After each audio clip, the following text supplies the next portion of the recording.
This week on the Frame Savers. There we go. Yeah. All right. Quote here. Insert quote here. Thanks, Brian. We like you. Welcome to the Frame Savers. This is episode 55. If you haven't heard the podcast before, we are a retro video game podcast that focuses on speedrunning. Speedrunning is a hobby where we try and beat video games as quickly as possible using whatever resources we have available. And this week we are going to be talking about Resident Evil. Super excited about that, and we should be able to get this out by Halloween, so that'll be a perfect fit for you guys to listen to. But before we get into that, Chad, how you doing, buddy? It's been so long since we've talked about what speedrunning is. It feels good to finally talk about it again. I've been doing a lot of stuff. I've been traveling and speedrunning. What have I played Mario Odyssey. That was a lot of fun. That I was haven't not opened mine yet. I haven't played yet. That wasn't speedrunning related, but it was still fun nonetheless. And then I also have been learning Bubsy 1, which I don't really want to talk about. You don't want to talk about that? It's going exactly the way I think I always expected learning Bubsy 1 would go. Yeah. Painful in the extreme. Me myself, I've been doing a lot of Final Fantasy VII speed runs. Got another PB, nine and a half hours. Still pretty bad, but man, that game is hard. It's just like it's just such an endurance test outside of even the speed running part. So that's been a lot of fun. Done a little Game Boy Quest, and I've been watching a lot of Stranger Things this weekend. So I haven't gotten to open my Mario Odyssey yet. Also been playing a lot of FIFA. I know that's not like cool among the speedrunning community, but you know the Switch is portable. You could watch Stranger Things while you play Mario Odyssey, right? Yeah, but I want to stream it, so like I didn't want to like start it and then start streaming just in the middle, and so I just was, and it's just too good. Well, you should get in on that because I don't think anyone streamed Mario Odyssey yet. So yeah, I know. I want to kind of try and take advantage of that niche. You know, not a lot of people are probably gonna be on that. So yeah, hopefully I got a bunch of Game Boy speedruns I want to do coming up. But upcoming events, we have very soon a couple of events for once. It's been a while since the events were actually like impending, but the Mid-Fall Speedball is November 4th to 5th. They're raising money for St. Jude's in Minnesota, and you can find that at twitch.tv/Midwest Speedfest, and that's similar to what is it, like a Buckeye Speed Bash, Buckeye Speed Bash. California or Calithon, they rebranded, sorry. But just any of the regional marathons. This one's for the Midwest, and they're trying to capitalize on doing twice yearly now instead of just once yearly. So they got the Mid-Fall Speedball in the fall. They got that rhyming down. I know, it's working for them. They're doing a really good job. No one else is pulling that off. They're going to end up putting it somewhere where they just don't have any words to rhyme with. So, and then close to my heart, the Tiny 10 is coming up November 11th. You can find that at twitch.tv/speedgaming. That's similar to the Big 20, but it's 10 Game Boy games. This time it's 10 full games, no partial objectives, and it's supposed to be kind of the harder challenge, quote unquote one. I'll probably be doing commentary for that. That's going to be a lot of fun. So definitely check that out. It's been growing, and I think you know me and Chad love Game Boy, so got to plug that. But this week we are talking about Resident Evil. Why are we talking about Resident Evil, Chad? Well, it's like one of your favorite games, and also it's Halloween, but I was surprised. This is not the sort of... I mean, I had friends who had Resident Evil growing up, and so it's not like I was unaware of it, but I never really got into survival horror games in general. I think I completely skipped over Resident Evil and went straight to Eternal Darkness later, and then bowed out of survival horror almost entirely. But kind of being forced to play it for the podcast, I have gained a real appreciation for the genre, because you can tell that there's a lot here that really kind of informed the genre as a whole. Yeah, this is probably one of my 5 favorite video games of all time. Like, I love Resident Evil 1. I'm a big horror movie fan. I love, like, cheesy acting and bad acting, which just gets plugged into it as well. And I remember I got this game. I think I rented it or got it for my birthday or something. I was 11 years old, and I remember I had a bunch of friends over, so I think it was my birthday, and we put it in, and we saw the first scene with the zombie turns around, and you see the first zombie, which today looks like pretty cheesy and terrible and polygonal graphics. But at that time, that was like, I think I just said I can't play any more of this. So I watched my dad beat Resident Evil 1 and 2, so I had to play them vicariously through him, because he was braver than I was. But to help us out on this conversation about Resident Evil, we have the Resident Evil guy, the one and only CarcinogenSDA. How are you doing, Carcy? Great, John. Thank you guys for having me. Yep. Yeah, of course. What makes you love Resident Evil so much? Why have you spent so much of your life speedrunning these games? Uh, I don't know. It's tough to say. Like, I just kind of, excuse me. I just kind of kept doing it as a bit of a habit, like Yeah. since high school. I But accidentally speed Sounds like ran a game. smoking. I accidentally Sounds like speedran a smoking. game, and Discipline. then I found that there was a whole group of people who speedran the game, and then it just kind of went on from there. Well, I mean, it's mostly just the puzzle of like routing and just trying to figure out how to do something that most people look at as just like this big confusing labyrinth, and figure out like what's like the most straightforward way to get through it. Yeah, we've had the good fortune on this podcast to talk about so many different types of games. There's so many games that get praised for their execution and how you play the game, but we've had the good fortune to talk about games where like the real charm of it is the routing, and I think this is one of those games that I mean that's the real magic of Resident Evil, is that playing this game normally is such a challenge that routing it out to be able to play it fast is incredible. Yeah. But did you grow up playing these games? Is that a big reason why, or like were they some of your favorite games when you were younger? Yeah, absolutely. Like we like when I was about 8 years old, my family picked up the game at a flea market, and me and my stepbrother at the time would play through the game pretty much every day after school. Nice. Yeah, I have definite fond memories of this. Again, I was too much of a scaredy cat to beat it myself, but I'm excited to dive into talking about this. This is the first survival horror game we've really ever talked about. So let's go ahead and take a quick break, listen to some fresh Resident Evil music, and then we can talk about what a survival horror game is. Is there? Okay, Is there? we need to put timestamp. I got it. Is there any like is the music all ambient? I don't even remember the music from playing it. I was just so engrossed with like not getting jump scared. Yeah, it's mostly ambient. I feel like it's good. Yeah, The best music is the save room music. Generally, people like that the most. Okay. I'd say that's about the only song that's like actually like a song is the save room. Everything else is ambient, but the save room music is just is like there to actually like tell you something. Yeah. Yeah. For sure. All right. Well, I can let you kick this off, and I'll just jump in somewhere. I'll find a place. Okay. Yeah. I'll just leave. I'll just leave my cursor somewhere, and that'll tell you where.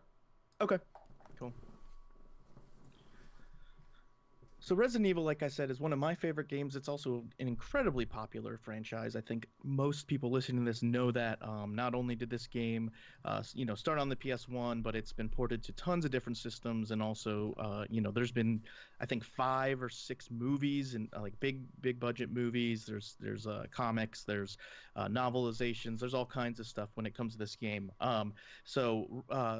Its roots, Resident Evil is known as Biohazard in Japan, and it's a Capcom survival horror game. It was originally released for the PlayStation 1 in 1996, but like we said, it's been ported to all sorts of systems. The original has been ported to Sega Saturn, PC, Nintendo DS. It was remade for the GameCube, and PlayStation 3, 4, Xbone, and PC all got an HD remaster recently. And this game actually was started in 1993. It took 3 years to develop. And one thing I want to dive into before talking about the game specifically is that this is not the first survival horror game, although it's popularly considered the game that kind of thrust this genre into the spotlight, into popularity. But there are a couple other games that kind of kicked off this, genre, and those are Sweet Home for the Famicom that was released in 1989, and Alone in the Dark, which is an MS-DOS game that was released in 1992. It blows my mind how And- many Nintendo consoles this game released for. Like, I mean, Yeah. I have such a sensibility that I think is based around my childhood being Nintendo games. I just think, they're never going to do anything scary or vulgar or anything like that. And it just Sure. blows my mind that it's available for almost every console since this game, every Nintendo console since the game released. Well, yeah, and then if you look at something like Resident Evil 2 that came out on N64, Exactly. as well as, Resident Evil 4 came out on everything, Yeah. Wii, GameCube, PlayStation 2. So yeah, these games have infiltrated all systems. But yeah, they don't have that Nintendo feel to them, like that happy-go-lucky Nintendo feel. But so what are the Right. traits of a survival horror game? Generally, the player is made to feel less in control than in other action-based games. This is done through having low ammunition, limited health and speed and vision, and they're generally horror themed, hence survival horror, and involve a lot of puzzles to kind of progress through the game. And so Resident Evil would follow basically this genre up until Resident Evil 4, and then it still is part of this genre in 2005, but it does start to get more action based. So there's kind of two groups of RE fans. Sometimes those who like the more difficult or survival based RE 1, 2, 3, and then 4 and off are a little bit more action based. So these survival horror games that made the genre Sweet Home, a lot of you maybe haven't heard of this. If you're in the collecting market, people make like repros of this game and such, but it's an 8-bit RPG actually based off of a Japanese horror film by the same name, and it was actually supervised by the movie's director. And so the story is this is straight from the source, Wikipedia, so it can't be wrong.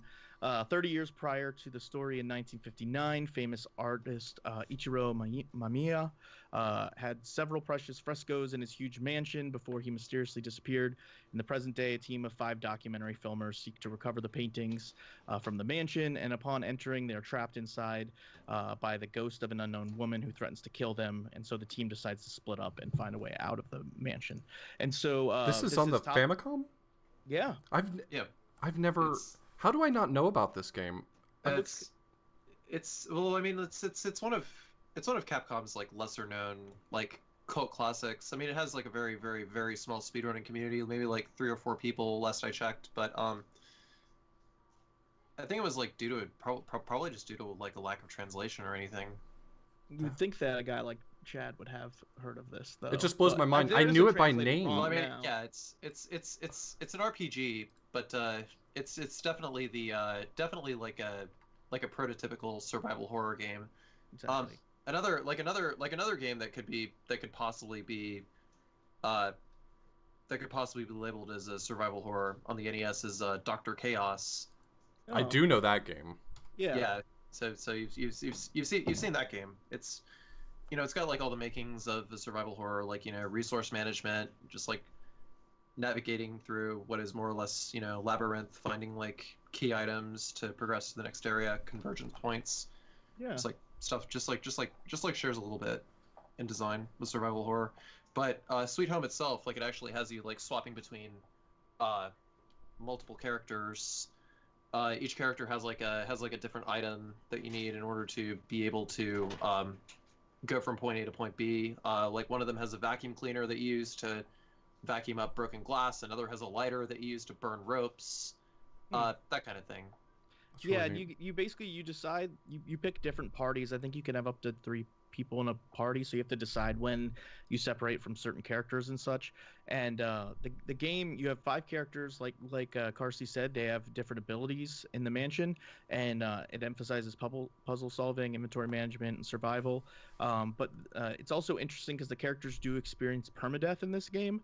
So if your character dies, it is dead for the rest of the game. And similar to what Resident Evil do later, is the game includes multiple different endings, 5 for Sweet Home, depending on who survives or what actions you do in the game. So Right. that's pretty cool, and Yeah, so you'll so- see that used again. But of course, it is also possible to complete Sweet Home without having to have like while certain characters are permadead, because there are items that you can go out of your way to pick up. The speedrun, as far as I saw, I took a skim over like the world record, and it actually doesn't even use like all the party members. It just leaves them at like the beginning of the game, because that's like a lot less menuing that you have to do, but you can still pick up like the items for like the lesser used characters, and just use those in order to advance the game. For Yeah. sure. It'd be a cool game for us to check out for the podcast maybe down the road. The next game kind of that established the genre or whatever is Alone in the Dark. So similar to Resident Evil, you choose between a male and female protagonist, and you're trapped inside of a mansion. In this game, in 1924, Jeremy Hartwood, noted artist, they love art with these games, owner of Louisiana Mansion, basically has committed suicide by hanging himself, and his death appears suspicious. So the case is given to the police, This all sounds very Resident Evil so far. Soon forgotten by the public, and the player assumes the role of either Edward or Carnby, a private investigator who's set to find a piano in a loft for an antique dealer, or Emily Hartwood, Jeremy's niece, who is interested in finding the piano because she believes a secret drawer in it has a note that explains his suicide. And so basically, you choose one of these two characters with different motives and go through the mansion. In this game, you start actually in the attic of the house, and you're trying to escape the house. So you're not starting at the bottom, and you actually, many of the opponents can be beaten by solving puzzles rather than through combat. Many of the enemies can't even be killed at all. And again, just like the other games we've talked about, inventory is highly limited. The player often has to discard items because the inventory space is limited. But in this game, it's actually determined by weight, not the number of items. So you might have like 7 or 8 light items, but if you drop one to pick up like a statue, it won't let you do it. So that's kind of interesting. And similar to Resident Evil, after you get through the house, you actually enter caverns that are under the mansion. So I thought that was kind of interesting as well. It is kind of neat. It is kind of neat that they sort of choose to go with artists for a lot of these games. Because, I mean, I think from the survival horror aspect, picking someone who, as a character, doesn't seem like they'd necessarily have a lot of strength or power or are formidable in any way seems like an obvious choice. You want the player to feel sort of overwhelmed by the world around them. And it sort of makes me look at Resident Evil and think it's kind of interesting that they chose the characters that they did for the playable characters, because they sort of already seem formidable right out the gate, which kind of flies in the face of that survival horror, motif. Yeah, you're not like a little girl or like, somebody with no weapons. You are like a special forces police officer. So. Right. Well, I mean, it's a stark contrast, like in the later games in the series, because in the later games in the series, they're already experienced with like, fighting bioweapons and stuff like that. Right. So, but in the earlier games, it's more of a mystery, because you're like thrust into this world. There's like these ungodly looking creatures, like you got the Walking Dead, you got zombies, you have in the videos coming up to the point where you encounter hunters for the first time, giant plant monsters and stuff like that, and basically just turns everything they know about what they've learned, like how to deal with threats, like just completely upside down. I mean, they're not really all that scared, or at least like the Alpha team isn't. The Bravo team, on the other hand, is like completely decimated, because they came in like 24 hours beforehand, and they're like, and the Alpha team is just coming in later, and they're seeing like everyone is all like, everyone is all dead, freaking out, just like oh, woe is me, it's the end kind of thing. Yeah, I mean, they're pretty cavalier about it, because she's fought like several zombies and a dog, and at one point, like my favorite quote, she's like, "I think there's something wrong with this house," and you're like, You're think? just figuring that out now? You like literally just had several dead humans trying to eat you. So, so all of that was just kind of precursor to Resident Evil, to show that some of these concepts had definitely been used in other games before. This is actually Capcom's best-selling debut game, sold over 8.5 million copies worldwide. And Chris Redfield and Jill Valentine are the members of an elite task force called STARS, which, if you can see Carcy's shirt, that's what he has on there, and that's Special Tactics and Rescue Service. Yep, there you go. I was going to ask that. And basically, a series of bizarre murders have occurred in the outskirts of Raccoon City, signs of cannibalism on the victim's remains, and so the Raccoon Police Department, Special Tactics and Rescue Services, like we said, STARS, are assigned to investigate the murders. And STARS is divided, like Karsti was just referencing, into two teams, Alpha and Bravo. So the Bravo team has already been at the mansion, and contact with them is lost, so the Alpha team is sent to investigate them. And the game starts with this FMV cutscene where basically you hear them getting attacked by dogs, chased by dogs, and then they run into this house. And that's kind of they're looking for this other team. And soon after, they realize they're trapped in a mansion with zombies and killer dogs, and then much crazier things as they get deeper in. And actually, so talking about what we were referencing when we were just talking about before, Resident Evil is actually conceived by producer Takuro Fujiwara as a remake. Professor F. He was trying to remake the original Sweet Home, so it was supposed to be an actual remake of Sweet Home, and was led by Shinji Mikami, who was kind of I think the mind behind Resident Evil. He recently came out with Evil Within in 2014, as kind of a throwback to the survival horror, feeling like it had become too action based, the genre, and so he kind of wanted to do a throwback to that. So it was well received. So a year later, because RE2 kept getting delayed, they came out with a director's cut in September of '97. The difference between this and the director's cut, which sometimes I think came with a playable demo of Resident Evil 2. The main addition was there's an arranged mode which changes the location of almost all vital items and enemies. So I guess this is like an early randomizer. I've never played it. It's less it's not a randomizer really. Like anytime that Capcom has put anything like randomizer or arrange in Resident Evil, like the arrange mode and the only arrange mode in a Resident Evil game that has ever been drastically different from the original was in Resident Evil Director's Cut. Basically, the characters start off with completely new costume designs. There's different camera angles for pretty much every room. Like different camera angles that were not in the previous game. All of the weapons are rearranged. There's a lot more enemies. So it's more so like maybe is it different every time, or is it it's always the same when you do arrange mode? It's always the same when you do it. Oh, okay. It sounds more. It sounds more in the vein of like basically Master Quest for Ocarina of Time is what it sort of sounds like. Yeah, exactly. That's actually a perfect analogy. Okay. It's basically Resident Evil 1 Master Quest. Capcom released the director's cut because Resident Evil 2 was in development at the time, and it was about 80% of the way through before they announced that they scrapped it, and they decided to release. Well, actually, you can find the original Resident Evil 1.5 build floating around. Like if you type in Resident Evil 1.5, then you can find what is supposed to be the original Resident Evil 2 floating around.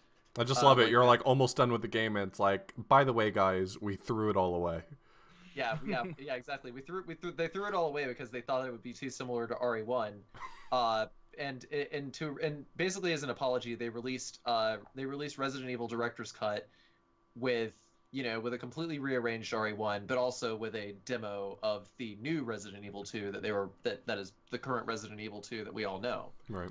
It's funny to give an apology that costs $60 though. You know what I'm saying? Like you're like, "Oh, I'm sorry. Here, buy something else until we make this game." The MSRP was like maybe 50 at the time. Yeah. Like that's a lot of money then. That's like $70 in today time. Yeah. And so also this the director's cut includes a new beginner mode that makes it easier to kill enemies and gives you more available ammo. That's for Chad, so he doesn't run out of ammo. And then I actually didn't know this, but in '98 a DualShock version was produced. In North America, it was only downloadable in the PlayStation Network, so it works with the DualShock. Though, let me tell you about the DualShock version. The DualShock version. They released Resident Evil not 1, but 3 times on the PS1. Guess what they did for the DualShock version, aside from adding the DualShock controls? I have no clue. They added a worse soundtrack. Oh, nice. Wow. It was actually by a ghostwriter hired by a composer, quote unquote, who worked at Capcom called Mamoru Sumorogochi. He billed himself as like a Japanese Beethoven, essentially. He's deaf, but really he wasn't writing the music. He was hiring a ghostwriter to do it. Mamoru Sumorogochi was also credited with the music for Onimusha Warlords, which is actually a good soundtrack. Definitely check it out. It's like Samurai Resident Evil. But back to the subject of Sumorogochi. Basically, the music was just like very atonal almost. I mean, I suppose there's a couple of tracks that were good, but otherwise it was like have nasty sounding clown fart trumpets in the mansion basement, and it's like that's the first measure, and the next measure is just the same, but we're just gonna layer it just the same measure. We're just gonna layer it again, so it's like there's some value to having atonal, almost borderline bad music in a horror game, but there's certainly a limitation to taste for sure. Right. I'm surprised they would change it. That seems like just a weird decision. It's like, hey, you guys want to buy our game again? By the way, we made the music worse. Yeah. Well, I mean, it wasn't a selling point though, because nobody knows that everyone equates director's cut with having bad music, but it's only the greatest hits director's cut, which is the DualShock version, that has the bad music. Gotcha. The original Black Label has like the original music. And before Chad tells us a bit about the gameplay, how did you download stuff on PS1? I didn't understand that either. It said it was downloadable for PlayStation Network. I'm assuming that means on PS1. It's downloadable on a PS1 and PS3 and PSP. This was in '98, so it says in North. Okay, so it came out later in North America. It was downloadable on the PlayStation Network. Okay, yeah, I thought it meant in '98. I was like, I remember getting a dial-up modem for my PS2 like 7 years later, but. By the way, I should mention if you're looking to score a copy of the game, that's the easiest way to do it. It's like less than $10. Oh, nice. That's pretty convenient. And also, they had a long box and the original PS1, which I think is the one I had as a kid. If you collect for PlayStation 1, there's some games that are long box. They're in those long cardboard boxes. It's a pretty sweet Resident Evil 1, but I don't own it. So I used to, and Carsey does, as you can see it there. Yeah. So I kind of want to get that again. But nice. Yeah. So Resident Evil has 2 different characters to choose from, as we mentioned before. There's Jill and Chris. Jill has slightly more firepower. She's able to pick locks, and she has a larger inventory. So the gameplay is different. A lot of games at the time, picking your character was largely cosmetic, but this actually produces some differences. Chris had slightly less firepower, but he had more health, or at least was able to take more damage, and a smaller inventory of only 6 items. So there's some pronounced differences. I imagine that plays largely different, doesn't it? Yeah, well, I mean, on top of that, though, Chris also doesn't have a lockpick. So it's like in the original game, the lockpick also functioned as the sword key as well. So so Jill basically didn't need the sword key. Chris did, but he also needed old keys. In the remake, it actually does matter that he doesn't have the lockpick, because old keys, 1, they fill up a slot in your inventory, and 2, they break after 1 use. So where Jill can open doors, like, because there are actual doors in remake that are unlocked with the old key,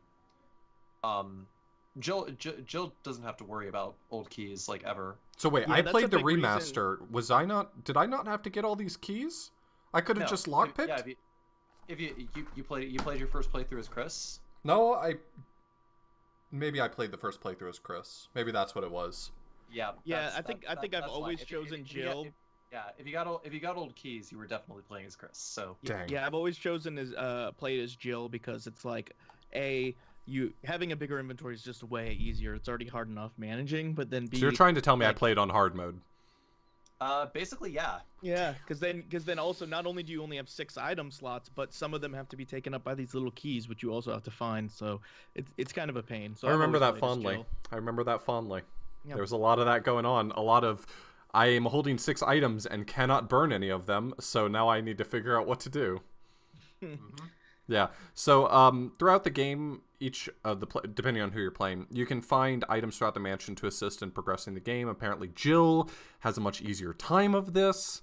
But throughout the game, there's a lot of items that you're looking to pick up. For instance, the ink ribbons that you can use to save your game, which is a really interesting mechanic, I think, forcing you to feel even more helpless, because you can't just save scum your way through the game. You actually have to be really meticulous about. I mean, I don't know particularly, because I didn't play through the entire game, but do ink ribbons feel really scarce? Like, do they just start to overwhelm you at a certain point if you're playing casually? Not really. I mean, like, if you're playing through a Resident Evil game for the first time, then there's going to be about like 30 or so ink ribbons throughout the course of the game. Oh wow, that doesn't sound nearly as scarce as I was imagining. No, right? The problem is making sure you have one in your inventory when you find a typewriter, because if you don't, then you're gonna have to backtrack, because you don't know when the save station's coming. Yeah, the remaster had a map in it though, so I was just keeping them stored in the inventory chest and making sure I grabbed them from one that was close by, so I didn't have to worry too much about it. Yeah. So that does affect it a bit. I mean, I think you can feel like, if you're not able to find all of them, then you can feel a little bit worrisome about it, but not as much as like with ammo or healing items. But yeah, it still matters, and I think it does add to the suspense of the game, like you said, not being able to save scum your way through it, not being able to just, oh, I accomplished one more thing, let me go save. Right. It doesn't work that way. So Yeah, at the beginning of the game, I found, the first ink ribbon that I think everyone finds, and then I didn't find one for a whole long time, so I was like, I'm just not going to save my game unless things are getting really catastrophic. Right. It's right. I mean, there were only 5 bosses in the game, but but I don't know. It's kind of difficult to tell where people save. That's one thing that I never really thought about. It's like pretty much like I've played through the games probably at least over 200 times each. I don't really know. I don't really know how many times I've beaten Resident Evil. It's just tough to say. But that's one thing that I never really thought of is what is like the thought process that goes into what makes someone want to save their game. Right. Yeah, because you're not used to being a dirty casual. And so where would you, as the developer, create that choke point? Yeah, I got to a portion. I don't know whether or not this will make sense, but there's a portion in the basement where you find like this coffin that's suspended from the ceiling and all these masks. It looks like a really ominous area. I found that and I was like, I'm pretty sure that there's something down here that's going to murder me, and I immediately ran to a save point. Right. So right. I think you sort of create that pacing of how often to save by just making things look somehow more ominous than the rest of the game already looks. That section's actually. I like hearing about people's experiences like that for pretty much that very reason, because it's just like, yeah, like you said, you're gonna go running back to the save point as soon as you see, yeah, there's. I just stepped into this crypt. There's probably something in there. I just stepped into the wrong hood, man. Yeah, you're in the wrong neighborhood now, son. So the save ribbons are items that you actually have to pick up. You can't save without one. There's also healing sprays and herbs that can be combined to have different effects, but in general, there's a strong motivation, obviously, to always have some healing item on you at all times. And there's different types of weapons and ammunition, and they don't just take up one slot. Your weapon is in one slot, and the ammo for it is in another slot. So you have to kind of be mindful of that. Do you just have enough ammo to keep the one weapon loaded, or do you keep all of your spare ammo with you to take up those slots? You kind of have to make that decision. The fixed camera angles, I think, are the big thing that a lot of people recall from Resident Evil, and some of the games that followed this one sort of followed in those footsteps. Some of them had fixed camera angles, some of them had a more cinematic camera, but I think it really adds a lot to the survival motif, just in the sense that you kind of experience the game the way it wants you to see it, and sometimes you're running at the camera. You don't know what's going to be on the other side when the camera finally flips around, so it kind of helps to make it more suspenseful at times. Yeah, which I told you before you played it. I told you that and the tank controls, and you're like, that's just an excuse people make afterwards. And I'm like, no, the game uses it to make it scarier. Well, I had seen the game growing up. Like I said, I had Yeah. friends who had the game, but I don't think I really appreciated what the fixed camera angles create. Like, when you were talking to me about the game originally, and you were like, you'll probably want to play on the tank controls just so you understand what that's like. And that's all I ended up playing with, because I went through all the different control schemes and ended up deciding that I hated the tank controls the least. Maybe it's just my Bubsy 3D history, but the tank controls at least felt comfortable. But it was really interesting how the cinematic camera did end up creating that feeling. Absolutely. There's like these narrow hallways. Sometimes you'll encounter a zombie and you'll run the opposite direction, but you're like, but I'm running toward the camera, so maybe there's another zombie that direction too. Who knows, right? Yeah, Well, yeah. audio is very, very important in Resident Evil. Yeah, I can imagine. Because it's just as simple as things like auto aim. Like the game has like auto aim, but on top of that, it also has like very clear indications of whether you're hitting the enemy or not off screen. And if you get good at like knowing, even like off screen, can you hear a zombie falling? Do you know how many shots roughly it takes for the zombie to fall the first time? Do you know how many shots it takes for the zombie to die? Then you can just like fight enemies off screen, and it's like no big deal. Nice. Yeah, I just remember having that conversation with you where you were like, no, that just sounds like an excuse for bad gameplay mechanics. I'm like, no, it's intentional. So, But yeah, that's the majority of the gameplay is looking for these different items and trying to progress the story however you can. So the way the story develops, here's our spoiler warning. If you don't want to know, then just skip on to later on. But the game's been out for a long time, so do what you want. So the game uses truly campy voice acting that I love. It's really bad and pretty awesome. And basically, along with that, you find books and different videos and stuff throughout the mansion that tell you more about the backstory of what's going on. And basically, like I said before, the game starts with this full motion intro as well. And so the game has a bunch of supporting characters. You've got Barry Burton, who will appear in many other Resident Evil games. Alpha Team's weapon expert is what he is, who he provides Jill with the additional firepower that helps her character. Rebecca Chambers, who's a surviving member of the Bravo team, she supports Chris with her medical expertise. So if you play as Jill, then you're going to see Barry. If you play as it's Chris, you're going to see Rebecca. And then Albert Wesker, who's the captain of stars and the leader of the Alpha team.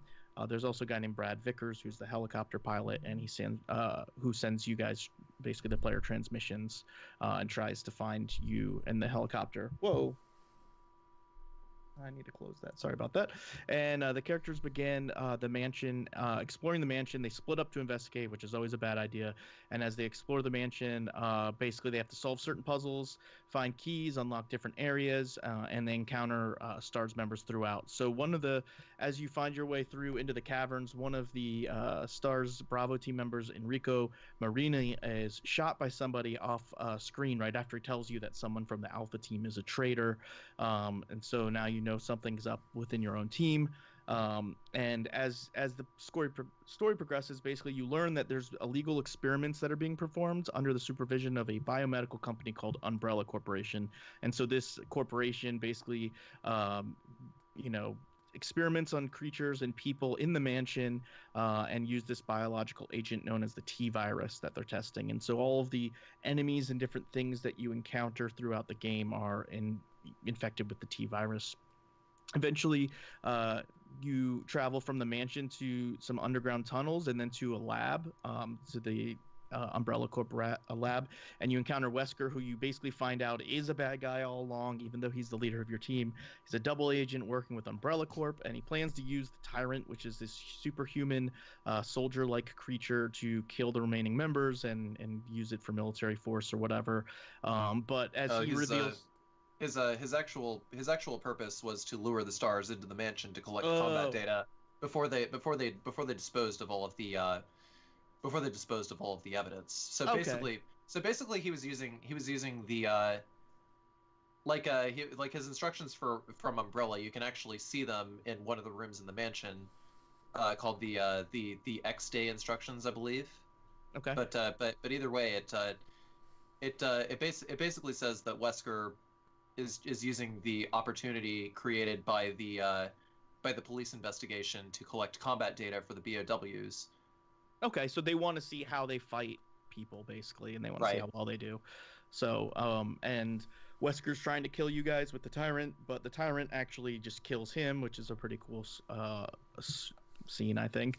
And then you kill the Tyrant, set off the self-destruct mechanism of the lab, and escape. And so basically the game has a bunch of different endings, as we said before, depending on what you do during key points of the run or the game. So the best ending has Chris and Jill escaping the mansion along with a third STARS member, which is either Rebecca or Barry, depending on who you're playing with, after defeating the Tyrant and destroying the mansion. The second best ending has your character escaping with Barry or Rebecca, but not with the other character you could have played as. Second worst ending, Chris and Jill escape together, but they're the only two survivors, and Tyrant is set loose on the forest. And then the worst ending, the character you're playing as is the only survivor, and the Tyrant gets set loose in the forest. So there's four different endings. Yep. Actually, in the remake, there's 5 endings for each character. Okay. The fifth ending is basically determined by how soon your secondary character, whether it's Barry or Rebecca, dies.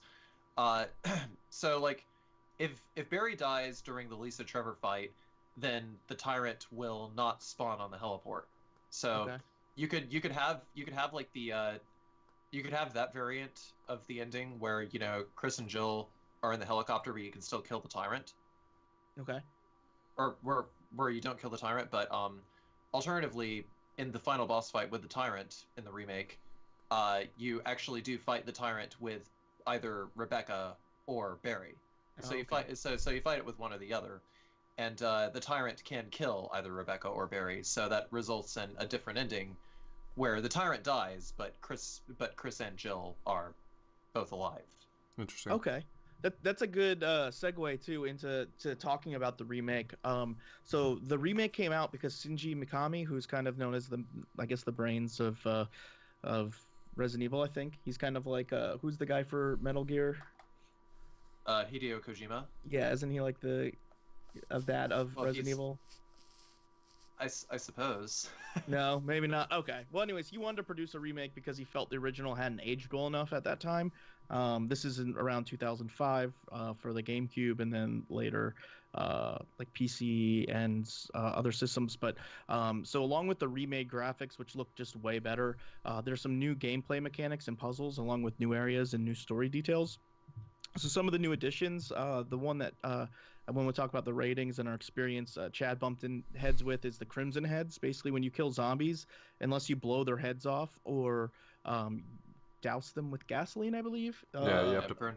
Yeah, you have to use. You either have to burn them or you have to decapitate them. Yeah, but the burning them requires not just a lighter, which you always have with you, but you also have to have the gasoline or kerosene. Yeah. Well, Chris always has a lighter with him. That slot is occupied with a lockpick as Jill. Oh, so okay. Jill has to separately pick up a lighter. So if you're going to burn bodies as well, then it makes your inventory strain a lot heavier if you choose to carry if you choose to carry those along with you. I never thought about that. I didn't realize that the lighter was permanent for Chris. Right. Yeah, the lighter is permanent for Chris, but not for Jill. Okay. The lighter is picked up separately. Okay. Yeah, so if you don't kill them, they will come back to life after a certain period of time, and they are much faster and scarier than ever. And that's obviously a huge strain on your ammo and stuff to kill them twice, or run past them and risk your health. There's also additional items for hurting an enemy when grabbed. You can like shove a grenade in it. What was it? A knife, a pocket knife, and a small explosive of some sort. Yeah, they don't take up inventory slots either, which is really nice. No, right. but they just get automatically used when you get grabbed and. Well, and you can set them you. to be manual or auto. Like okay, if you right. So in the case of Chris, because you actually can use his flash grenades. Like Jill gets daggers and a stun gun, which doesn't kill zombies instantly, but it does a heavy amount of damage and it knocks them on the ground instantly. But Chris's defense items are a dagger and a flash grenade. Okay. Obviously, the flash grenade, you shove it in your mouth. What's a grenade gonna do when you shove it into something's mouth, right? It does decapitate them. That's nice at least. Yeah. Yeah. So you can actually use that against the Elder Crimson Head boss. Oh, he cool. grabs, it's yeah. So he has like he's got like his physical attacks like his claws, but if he grabs you, you can still use a like either a stun gun or a flashbang. And whenever you do that, you can run to the other side of the room, pop him with a handgun shot, and his head explodes. Nice. Yeah, and so that's completely new to this remake. Also, they added a 180 turnaround move, which is nice because of the tank controls. And there's also a whole new Trevor backstory that involves the founding of the mansion and experimentation on Trevor's daughter, Lisa and Jessica, and you encounter her. She's probably the creepiest part of the game. And that's in the remake only. So this is a really good remake, I will say. Like, I had grown up playing Resident Evil 1, and I didn't know there was a remake because I played 1 and 2 and then just kind of moved on from the series in life. And it felt like a whole new game. It really feels like a whole new experience. You have a lot of extra puzzles, a bunch of different story. It feels completely redone, and I really enjoyed it. It effectively doubles the length of the game.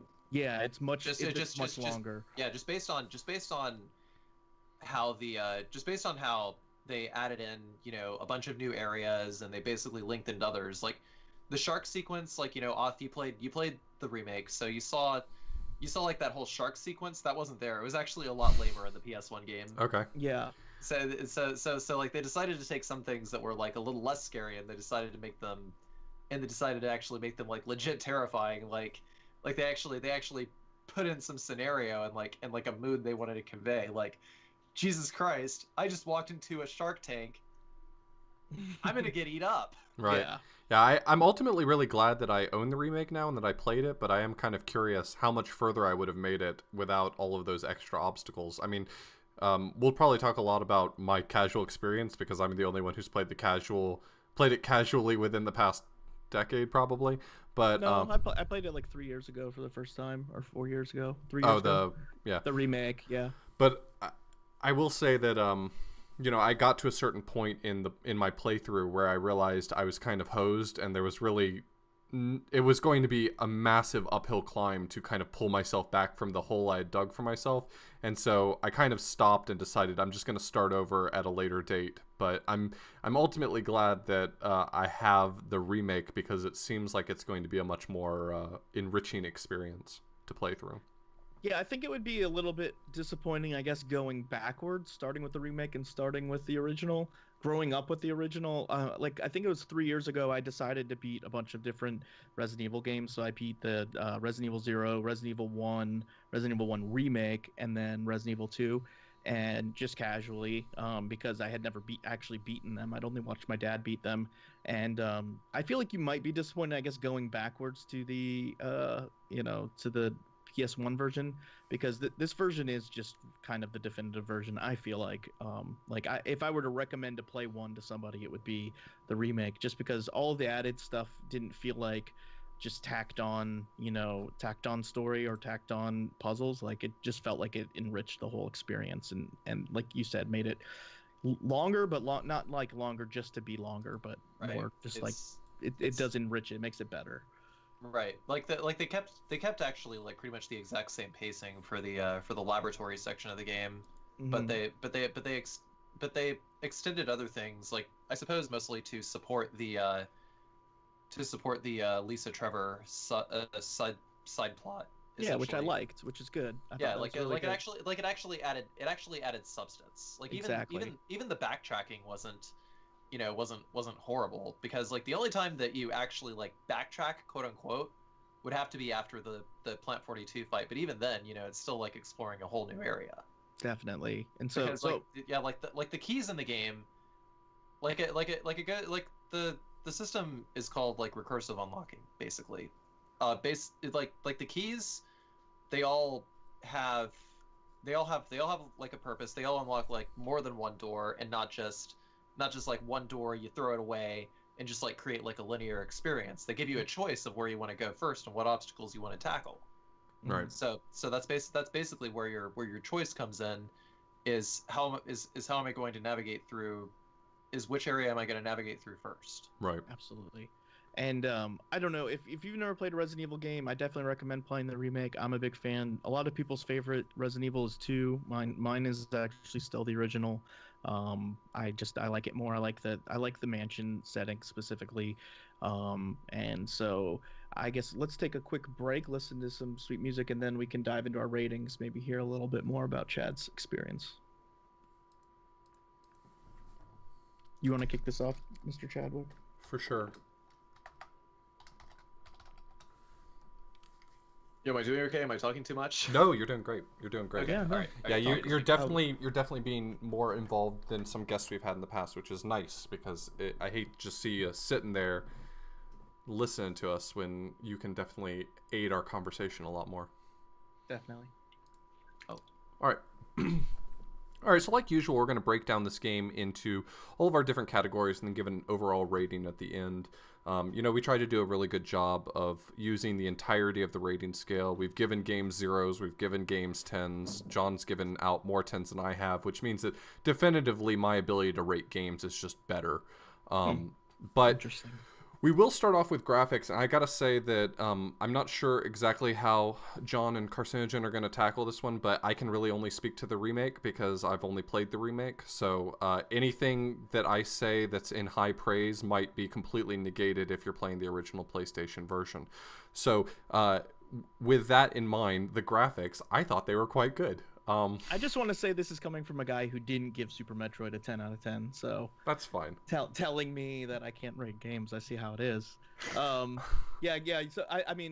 So I guess we would base this conversation on the remake graphics. I don't know, or the HD remaster. I mean, I haven't played the Well, you HD guys can remaster, by all but means it's speak about both of them if you would like to. Compare yeah. them and contrast them. I can only talk about the remake. I will say that a lot of it seems to be more or less. I don't know how the GameCube game handles it. I know how the PlayStation version handles it, but a lot of it seems more or less a variation on the idea of pre-rendered graphics.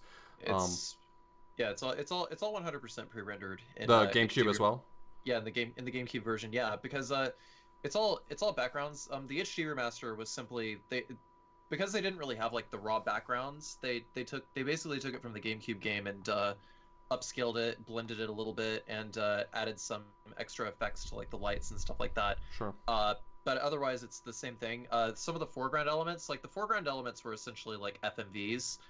Things like like trees moving, Right. and like especially in Resident Evil 0, you're basically walking on an FMV.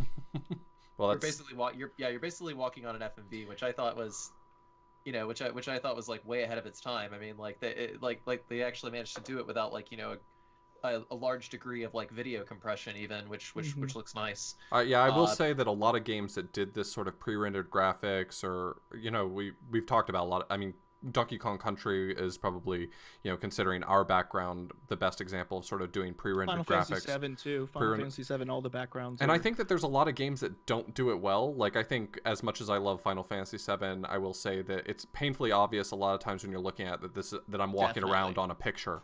Whereas I think Resident Evil, I didn't get that impression. I was not taken out of the game by that. I was not taken out of the game by it being pre-rendered graphics. I actually thought it looked fairly good for what they were working with. Right. I mean, it's all because of the GameCube that they were allowed to do that. Right. I mean, like granted, they had to get rid of like some of the FMVs like in the HD remaster, because it would have been really tough to like upscale all of the foreground elements, because they would have been like really weird to do that. So they just like actually added like actual polygonal models. Well, that's because cool. it would have been less work. Like it's like you'd think it'd be more work to add like all these like polygons and stuff like that, but it's if you get the game engine to do it, it's going to be less work.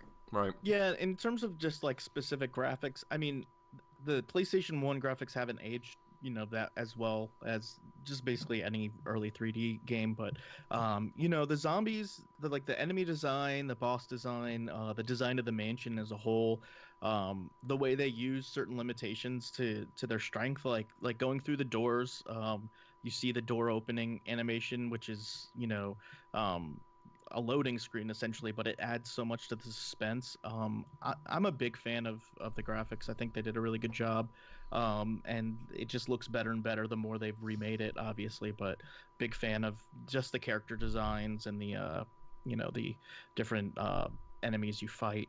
In terms of music and sound, I'll say the sound is a huge part of this game. The music affects what you think is going to happen. The voice acting sets the like ridiculous campy mood, but like even like something jumping through a window and like shattering glass sound like will make you jump. I had a bunch of jump scares when I played this casually because I played it right. I turned the lights all the way down, I had headphones in, and so like when something jumps through a glass window and you don't expect it, it'll get you. So, no, I made sure my lights were brighter for that playthrough. I brought more lamps into the room. I just needed it to be as bright as possible.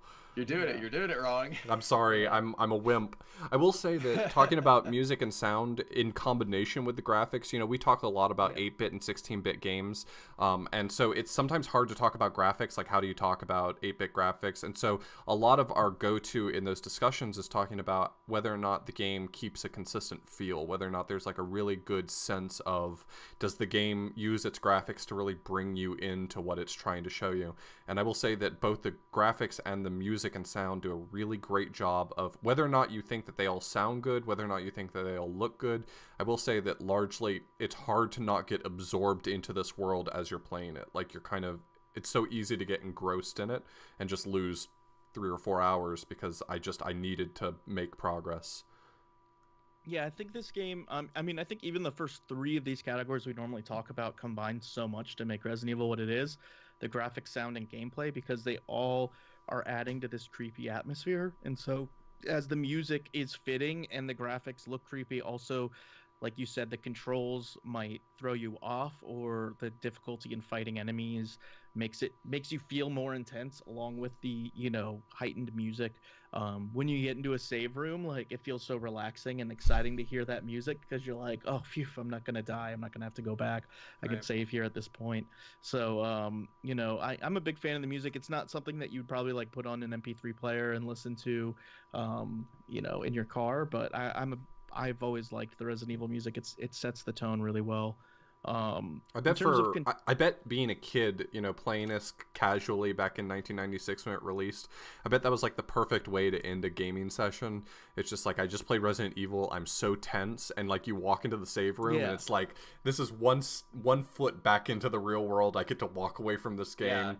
I get like nice really relaxing is. music. But then when you reload the game, that's actually very interesting. Like, whenever you reload the game, like the previous Resident Evil games, like Resident Evil 1 and Resident Evil 2, whenever you reload the game, it says you have once again stepped into the world of survival horror. Good Right. luck, as the music fades in. Yeah, it did always make me feel Yeah. good, like, because it was so tense, So especially when I was they're younger. Yeah, they're actually trying to get you into that world. Yeah. Yeah, it's nice of them to ease you out of it though when you get to save. It's hard to go Right, back in right. there optionally. So, the controls. I mean, what did you? I mostly want to know what Chad thinks about this, since I mean, me and Carsey have played these games for 20 years. What did you think of the controls and gameplay? Like, I think being really limited by tank controls and in general that feeling like it was slowing me down made it more suspenseful. Like when you walk into a new room, for instance, and a little cutscene plays or something like that, and you just realize that you're surrounded by 2 or 3 zombies, like instantly my first thought is, what button do I need to hit next so I don't die? Like, if the game played so much more fluidly, then I'd be like, oh, I'll just dance around the zombies for a little while until I work Right. out a strategy. But because I'm so limited and restricted in my movement, I'm like, I mean, it's piss or Yeah. get off the pot. Like, I gotta figure Well, this out. Yeah, I mean, there is that factor, but pretty much everything about the way the enemies are designed basically has, pretty much exactly those tank controls in mind. So it's never unfair. Right. It's never unfair to the No, player. by all means. I think it's very fair. I mean, I'm the just- enemies always walk directly at you, which means that you can always just retreat with the tank controls. You can always just take a step back. Yeah. And even the GameCube remake gives you a button you can hit to just turn For around, 180, yeah. which is like, it's like, well, I'm done with this now. Bye. Yeah, that's a nice addition that didn't used to exist. I'm really glad to hear you say that, because I've told you about this game and you told me the tank controls and everything were bad. And I'm glad to hear that you think that they do add to the game, because that's what I've always said. I think if this game controlled smoothly, like, it would go against the gameplay almost. Yeah, I think my Like, comment's but I neither. mean, It's neutral. It's neither positive nor negative. It is what it is, and the Yeah, game forces right. me to play it its way because of the controls. But if like, it controls like Call of Duty, it's a lot less scary of a game. probably. Well, I mean, I think that if you dropped like all the remake enemies into Resident Evil that is first person, like Resident Evil 7, Yeah. like intrinsically it would control the same. I mean, like the atmosphere wouldn't be the same, because the camera angles kind of like create the atmosphere and the tension. Yeah. But the enemy design itself would actually work for a first person game. Yeah, yeah. I mean, like Resident Evil like 7's done tight, really well. tight corridors, stuff like that. Yeah, I was actually very very happy with Resident Evil 7. It wasn't like explosive, but it was definitely the step that Resident Evil needed to take back into a direction of proper survival horror. Right. Yeah, that's awesome. Yeah, I need to play 4 and on. I just haven't done it yet, and 7 does look like a throwback to the old gameplay, but in modern graphics and modern controls. Play so in it's VR. good to see that that's possible. Is it Play worth in the VR. extra money? It's totally worth it. Oh, for It's- VR? For VR, yeah. No, my first experience with Resident Evil 7 was in VR. Like I wanted to play the game how the developers wanted the player to experience it. Mhm. And it's like doing it in VR essentially effectively turns the experience into like a sensory deprivation chamber. Oh yeah, definitely. So you have like all these, so you have like enemies, you know, like their limbs are like reaching out at you, like they're all designed so that they're like flailing at you almost, and you know, You're just I've recoiling caught in myself- horror. Yeah, no, I've caught myself on several occasions like wanting to swat them out of my way, like dude, get out of the way, I can't see. because you don't have your Stop peripheral vision where you can see the real world that's okay and Right. safe outside of your Right. zombie game. Actually, that's another thing. You don't really have peripheral vision in RE7 either. But yeah, going back to what you were Yeah. saying. So, difficulty and fairness. I would say, like you said, this game is difficult for sure, especially for a first-time playthrough. But I do think it is fair. It's tough. These games are tough in that like the way it avoids having you get soft locked into the game is you can fight with a knife, and that's incredibly hard for people who are new to the game or myself. I'm not good at that either. If you basically stick and move, you know, then it's not too terribly difficult. You That's just have because you're to. so good. That's Yeah, fine. I was Been not playing good at too it. long. All right. I'm probably speaking a little too much from my personal experience, but I definitely Like, tried it's the easy. approach You of. beat it in 40 minutes and then you're done. Yeah. I really tried the approach of like, you know, swing the knife and then back off, but the more I tried to use it, the more I realized that the range on the knife is short enough that it's really insisting that you're going to take a hit unless you really know what's up. Yeah, Right. exactly. Yeah, for sure. but I mean, like if you know all the maneuvers, then yeah, you can slash. I mean, zombies are a lot harder to fight with the knife. Right. I think that you know the way that the game balancing with the knife was intended for bosses and for some harder enemies. You can't really knife hunters in Remake, but you can knife them in RE1 pretty easily because they always slash with their left hand. So if you run to Jill's left, then they swipe, you know, just like forward and left, and then, you know, auto aim, lock on, slash, and then keep repeating until it's dead. Right. Basically, just like use it against them. Yeah. But bosses are obviously, you know, they're generally going to be bigger, slower, and there's always going to be a way to get through them with the knife. The spider boss is another such example, the black tiger, because you actually need the knife to cut off the webs. You don't need to fight it. Nice. Yeah. Yeah, go ahead. I was just gonna say, I think for just in general, I think the knife seems like a really well-intentioned thing. It's like you're going to be short on ammo, so here's this to make you feel safer. And then once you start to use it, you're like, I've been duped. Yeah, I think it's nice that, you know, enemies don't respawn outside of the Crimson Head situation, which is a new thing. But like Resident Evil Gaiden, I did a pocket on that game because I do really like that game. Sorry, Carsey. And It's okay. the thing is, enemies respawn in that game, but the ammo does not. So that game you can literally Yeah. soft lock yourself in because you can't kill everything with a knife. That was my first playthrough of Resident Evil Gaiden, because you Yeah. can't kill anything with a knife. So No, you can't. whenever I got to the final boss, I had no ammo. Yeah. So I only had like I don't know, like 80 pistol bullets or something like that, but it still wasn't enough to kill the boss. yeah, exactly. But And- like not unless I was like doing crits or something. And this game, you know, is hard, and I think there's definitely enough ammo, save ribbons, and healing items throughout the game to beat it, with trial and error. And you know, even if not, it does give you the knife or something else. But I think it's a fair game. I think it's hard, and I think that's part of what makes it fun. Going back to fun and replayability now, I would just say I have a lot of fun with it. If you don't like getting, you know, you don't like scary games or horror-based games, it might not be your thing. But I love these. I think it's replayable in that there's a lot of different endings. It's definitely a go back once a year kind of game. Like I don't think the game gets old, and has, you know, more replayability than most of the stuff we talk about, which are usually 8-bit platformers, 16-bit platformers. So I mean, I don't know. I think it's a lot of fun. Yeah, I will say from my playthrough so far, the game, I feel like in hindsight, the game really was trying to set me up for success, and I took almost every wrong choice I could make in order to fail it at its basic duty. It told me, hey, by the way, dude, just so you know, you really need to kill all of the zombies completely. Try either decapitating them or burning them. And I was like, well, the decapitation will handle itself when it happens. I could not figure out any way to take a zombie that was downed already and decapitate it. Maybe there's a way. Is there a way? No. There It's is pretty no much way only the shotgun or the flashbang, right? Right. Actually, it's the shotgun in earlier Resident Evil games has a 100% decapitation rate, but in the remake, there's I believe it's like a 1 in 10 chance with a handgun for a decap. They actually added that into the director's cut. Also, it's like a custom Beretta that has like a 1 in 10 decap rate. The Magnum has a high decap rate, right? Yeah, the Magnum has about 9 out of 10. The assault shotgun has 7 out of 10, and the regular shotgun has 6 out of 10. Okay. So there was that, but then it told me I could burn bodies. I was like, neat, I have a lighter in my inventory. But I don't feel like the game really set me up for success to explain to me that you needed the kerosene as well to make that happen. Right. And so I kept finding... It appears, the kerosene jar appears right next to that note.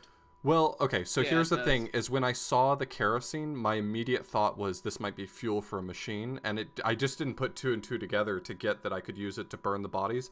That being said, all of these mistakes in a row came back to haunt me when midway through my playthrough, I realized they're all coming back to life, and this isn't going to work out.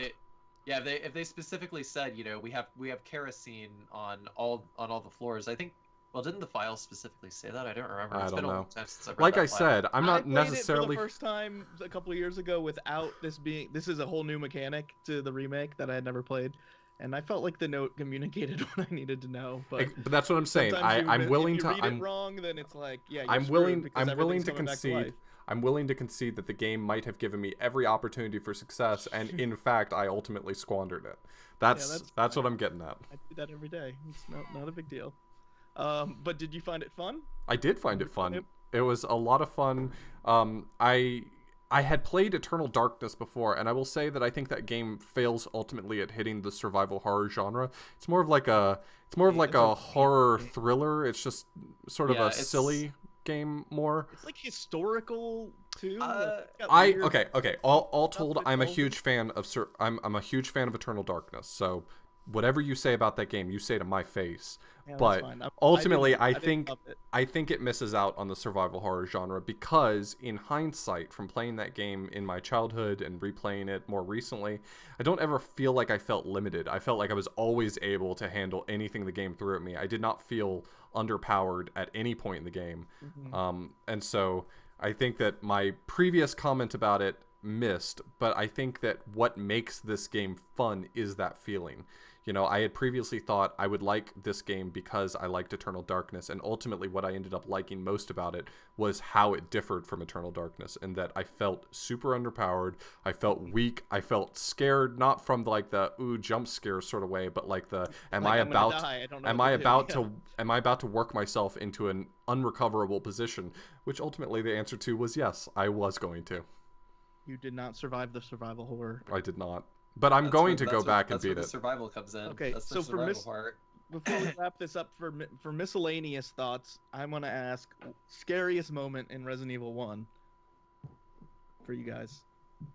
I got charged at by a Crimson Head. That was it for me. Did you soil yourself? I did not soil myself, but I might have screamed a little bit. Yeah, because it's just so sudden, right? It was, like the note tells you that it's going to happen, but I know. And you just until you see it. But it's like right after you get that armor key, like right when you're gonna go get the armor key, and like there's that body there. It's like, hey, surprise! I'm not actually dead. And when he climbed, he was gonna get up in order to attack me. I was like, no big deal. I mean, it's a zombie. He's a wimp. And then he started like full sprint, and I was like, you were not able to do this before, bud. Yeah. So when I was a kid, it was the first zombie that turns its face around at you. Like that's just the first thing that I'd ever seen in a game like that. But I think when you first find the hunters, so the hunters can decapitate you. I have a highlight from like 3 years ago with some terrible overlays when I was newer to Twitch. And when you do the remake specifically, I don't know if this is in the original, like it switches to like the first person view of the hunter as it runs towards the room that you're in. So it like builds up this whole moment. And then it just immediately decapitated me. So I thought that was pretty terrifying. You were done, kid. I have no head. I have no head anymore. So it's pretty awesome. But I'm a big fan of this game. Do you want to do overall ratings? Yeah, sure. I'm interested in hearing yours first. because you're just gonna bully me no matter what I say. So I just want to say it last and get it over with. See, the problem is like I guess personal rating and objective rating would be really different in this. Like and also the remake rating and the PlayStation 1 rating would be very different in this. So I guess if we're going off of the remake, I'd be like 8.5 out of 10. I think it's a really, really, really good game. I would say 7.5 for the like PS1 game, but that's only because it has some weaknesses to it. But in my heart, it's one of my 5 favorite games. So in my heart, it's a 10 out of 10. But like objectively, I guess 8.5. I mean, maybe 9 for the remake. I What do will. you think? I will say lower than that.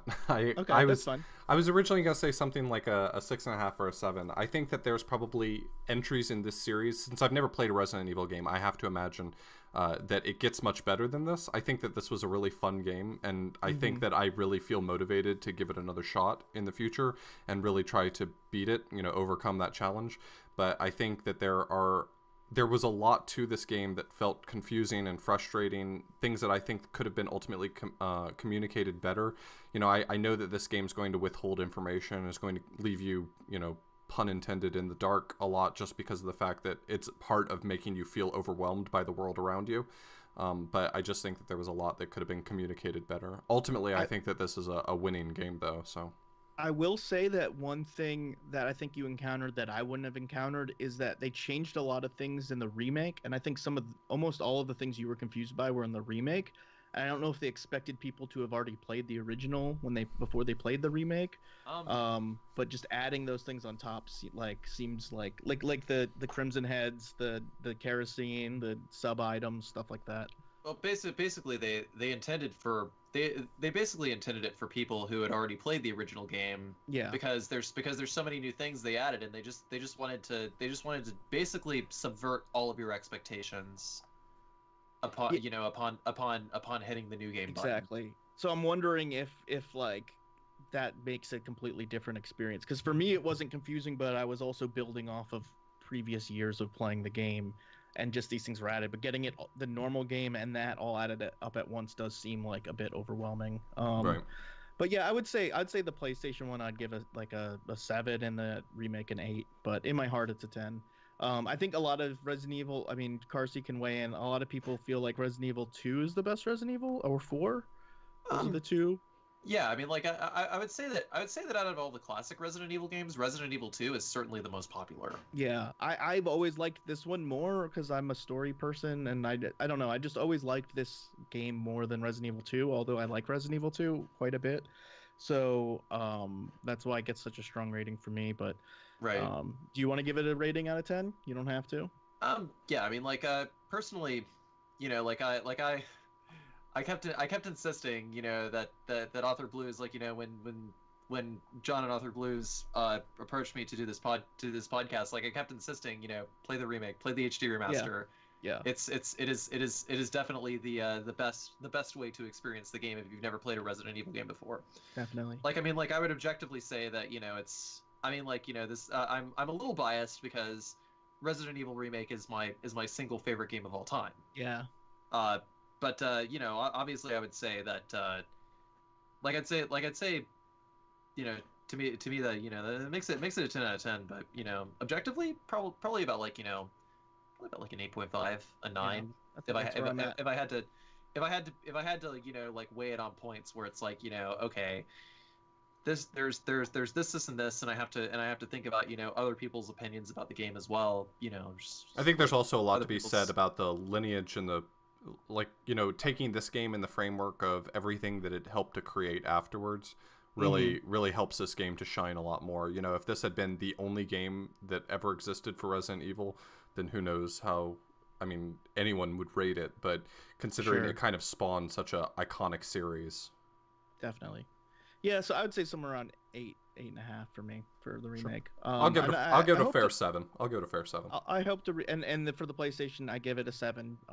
But I hope to play, I guess, the HD remaster someday. It looks really good, so it'll be a lot of fun. But we'll go ahead and take a quick break, and then Professor Carsey is going to teach us how to beat this game quickly. Yay! All right. Not really teach us like a okay tutorial. Yeah, all right. I need to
I always put the timestamp as roughly what time we started the next segment. Okay. So Brian said he doesn't really care one way or another, but I like to make it easier for him to find the starts of segments.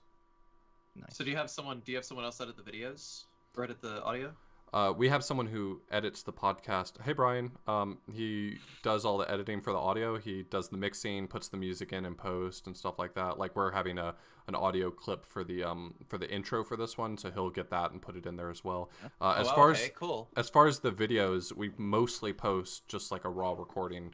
I'm recording right now with OBS, and I think we get like 10 plays on the videos. Seriously, I don't think anybody watches. well, I these think we'd get a videos. lot more people watch it. Hey, YouTube, by the way, because this won't be in the audio version. I think in general our YouTube would get a lot more plays if we did a lot more editing, but it's kind of tough to find the time to do that because there's a lot that if you were wanting to actually properly edit these, I feel like there's a lot that would go into it. Yeah. Oh, okay. All right. That makes sense. But Yeah. I think But we Brian, probably that's should. why I was like, if it's raining, Brian can just like put a gate on and take out that like low hum or anything that's going on there. So I can barely hear any sound. I can't hear any raining, but you were when you brought that up, it's Yeah. most of that stuff's good. Oh, okay. Well, Cool, yeah, it'll most certainly show up in the post recording though. That's fine. So do you want me to start this, or are you gonna start this? I'll kick it off with the records, and then you can take over from there. Let me Okay. update the timestamp one more time, and then we'll go.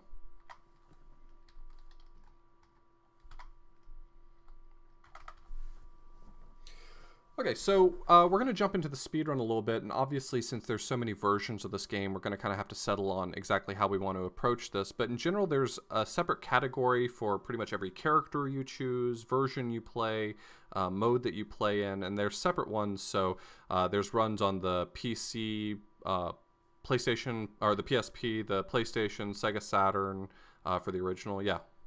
Yeah, so like all the HD ones are lumped together on the same leaderboard. So PC, PS3, PS4 are all as HD remaster, and then along with along with Xbox One, we Remake and RE1 are both their own leaderboards. So Yeah. we have the GameCube and the Wii as like its own leaderboard under SD console yeah on that's what it was. on the Resident Evil.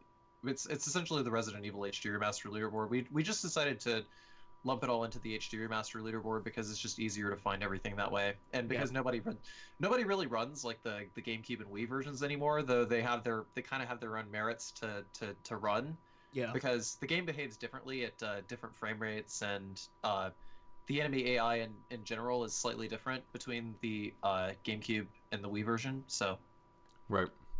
And Yeah. so I was just trying to say those are all kind of lumped together. Was the 3DS version subtitled Deadly Silence? Yes. That's really cute. Just like Dawn of Sorrow for Castlevania is the DS version.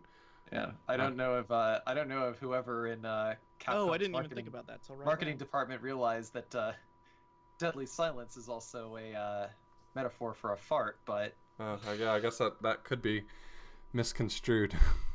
So the distinctions that separate the categories end up being what character you choose. So Jill versus Chris, whether or not you get the bad ending or the good ending, or what ending in particular you take. Major glitches versus no major glitches, knife only or any other no restriction version.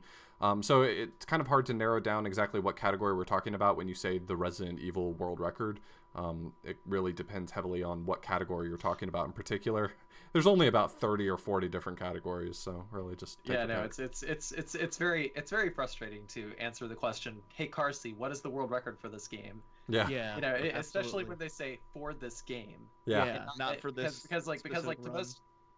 most like people who watch speedruns, I mean, you know, this is just the nature of culture and everything that revolves around it.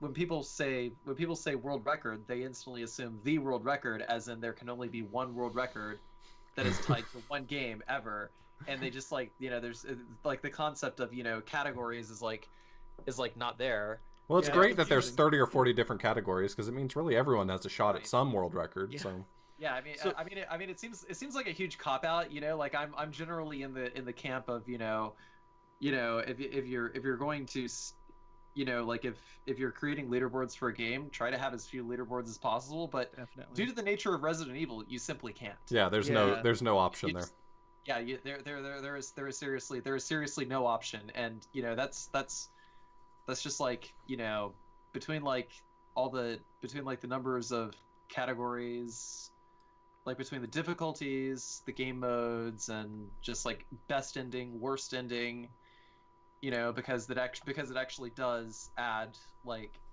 A lot of difference to the gameplay. Yeah, a lot of difference to the game overall.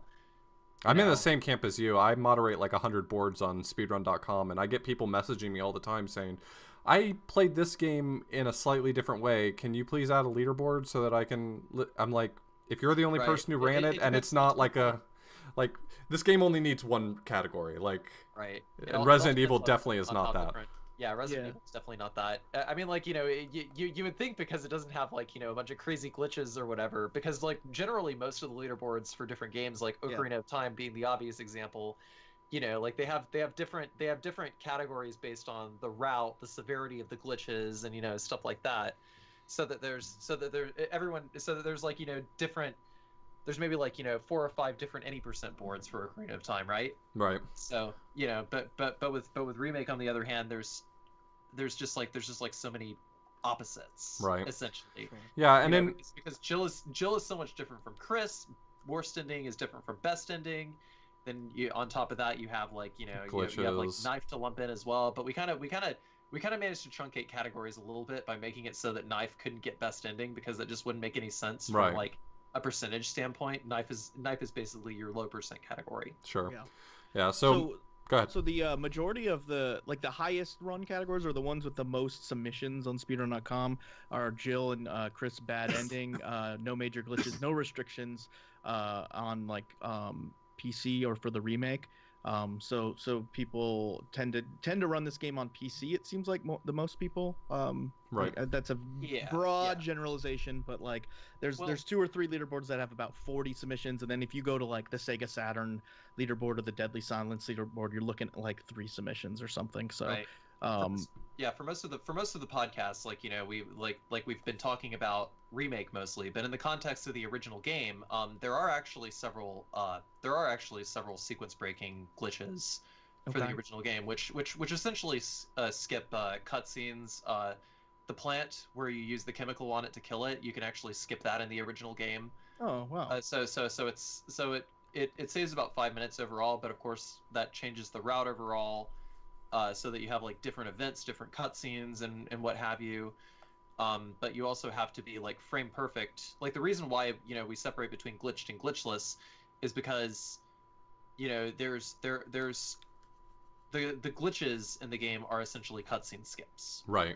And you only have one chance throughout the entire run to pull it off. Right. Okay. So obviously if we're doing it for a marathon, then the only thing that we could feasibly submit is glitchless. Yeah, that's the way it is with a lot of PC games where there's glitches out there that you can take a crack at it, but if you fail it, like the run is over. And likewise for this, you get one chance at a cutscene skip, and if you fail it, you lose all those minutes. So it's like, well, if you submit with glitches, then now your estimate needs to take into account failing like every one of them. So it's kind of tough to talk about. So I'll run through a couple of these world record times. Again, there's a lot of different categories. We're not trying to slight anybody by leaving them off this list, but this is just for brevity's sake. The Jill bad ending PC run clicks Gaming as a 38.24, Raw Derps with a 38.31, and Witch Rain with a 38.49. The Chris bad ending PC is Crazy Gaming Days with a 35.45, Clicks Gaming with a 35.50, and TJPGH with a 35.55. So you can see you can beat the game on PC in under 40 minutes, which is pretty sweet. For the remake, Pessimism has the world record on PC with Jill and with Chris, 117.50 and 120.22 respectively, and also has the world record for Jill HD, which is Jill HD and Chris HD, which were 121.45 and 124.49. So Pessimism. If you're going to be going after any Resident Evil remake runs, good luck taking them from Pessimism. Seriously, no, the guys played the game more than me at this point. Yeah, and that's saying something. It's okay. You'll always be the Resident Evil guy in my heart. Aw, shucks. Yeah, mine too. So But yeah, I was surprised. You know, it's always interesting when you look through a leaderboard with multiple categories and you see the same name at the top of like we talked about that for the Donkey Kong Country, like has like 5 different categories, but the same 3 names are at the top of every one of them. That's the way it is for a Didn't lot of have that retro as- games. Yeah. Yeah, it's pretty cool. Pessimism was definitely the one that was constantly appearing. So, um, let's talk about some major strategies. We've kind of discussed this is a difficult game to break down, but overall strategy, the difference between playing it casually and speedrunning, a big part is kiting and avoiding enemies. Do you want to speak to that a bit, Carsey? Yeah. I mean, obviously, you know, with each enemy, there's gonna be something different. Zombies are the most plentiful enemy in the game. In the original game, it's as simple as in some cases just like standing in one spot, and the zombies tracking like the general direction the zombie is going to take. It'll sometimes veer off course and just run into a wall, at which point you run around it. You run around it, or you know, some cases you can just run a specific line. Like that's basically what people like Clicks Gaming have taken the dodges in RE1 up to at this point. Clicks did a large amount of work in rerouting RE1 altogether. Basically, he made it so that you know you're just never stopping, Right. like ever under any circumstance. And he's basically found like running paths for instance, there's a zombie in like the U-shaped hallway on the second floor east side, like the red hallway that has like a couple of armor key doors in there. And there's 2 zombies in there, and he just like runs a specific line where the second zombie, which is the harder one to dodge, just like runs into a wall. He just like veers out towards the door without ever stopping. So most of the routing for this game at this point, you basically kill very little and you're dodging stuff, or is there still plenty of, you know, stopping to have to kill enemies in the cases where you can't just avoid them? Uh, in most cases, it's going to be better to just take the bite. But Oh wow. in RE1, I'm pretty sure there's no case where you are ever forced to take damage from a zombie. Um, the only time where you actually take damage from anything, I think, is the tentacle in the guardhouse, the Plant 42 tentacle in the guardhouse. Uh, Okay. but So otherwise, the dodging in remake though is very different. Because zombies behave differently based on the frame rate that the game runs at, especially in the HD remaster. So you have like, you know, your that's why we separate it between like, you know, console and PC, because the PC can go up to 120 FPS. So and that behaves really enemies, differently. yes, like the enemies are a lot more random because the AI is pulling at more cycles per second. Can you change the frame rate mid game? Like, is that possible in the game? No. You Okay. you have to actively exit the game in order to change the frame rate. Oh, well, that's good, because that seems like that'd be a massive pain if there's like some rooms you want to play at 30 FPS and some rooms you want to play at 60. Yeah. Well, there is one such category that someone wound up adding to the Resident Evil 4 leaderboards because, you know, someone wanted to run the game that way, so it's like, I'll be okay. honest, I vaguely recalled something like that if from one of the Resident Evil games, so that's what made me think about that. Sounds terrible. Right. It was Yeah. that was a fiasco for sure. I But recall it. yeah. So you're saying that in the cases where it's not possible to dodge an enemy, actually in Resident Evil 1 for the routing, more often than not, rather than killing them, it's actually faster to just take the bite and move past them? Yeah, yeah. I mean, like sometimes, you know, like in Resident Evil 1, having the bazooka equipped isn't going to hinder your run speed. It will hinder it in remake. You have to have the gun unequipped throughout most of the game, and generally you only equip it, use it, then unequip it because the gain in run speed is going to be faster to just manually unequip it. Wow. But in the original game, you could just keep the gun equipped all the time and actually actively use it on zombies.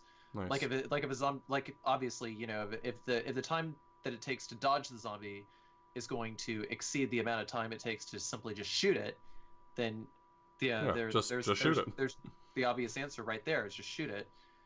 But otherwise, you would have to factor in which zombies you're going to shoot into your route as well, Some zombies are going to be easier than others. Personally, because I run so many different Resident Evil games, and I'm not like, you know, I'm not like certainly not the best overall at speedrunning Resident Evil. Like I generally tend to err towards more consistent strats. So consequently, that means that I also like shoot certain zombies that would that would Just be a take hassle. Yeah. yeah, that would just be a hassle in general because like the dodge is simply easier for some of the others. Right. So this kind of leads into the resource management. So you're talking about a lot of times it's actually just faster to take the hit, which is pretty common for, a lot of games, but it seems strange here because a zombie really does hinder you while it bites you. So, there's a huge trade-off in time. So how does that factor into sort of the health management? Do you really have like an idea of how much health you want to have at any point in the run, or is a lot of it sort of just played by ear? I've got health items, and if it gets bad, then I'll use it. But in general, you may not always have a set plan. Well, I mean, like in a lot of the earlier routing for Resident Evil, like say for instance, before you get the bazooka, it would be like you would have to take bites on some zombies, like with it, like it was actively routed in that you would be forced to take a bite, but you actually don't really have to do that anymore.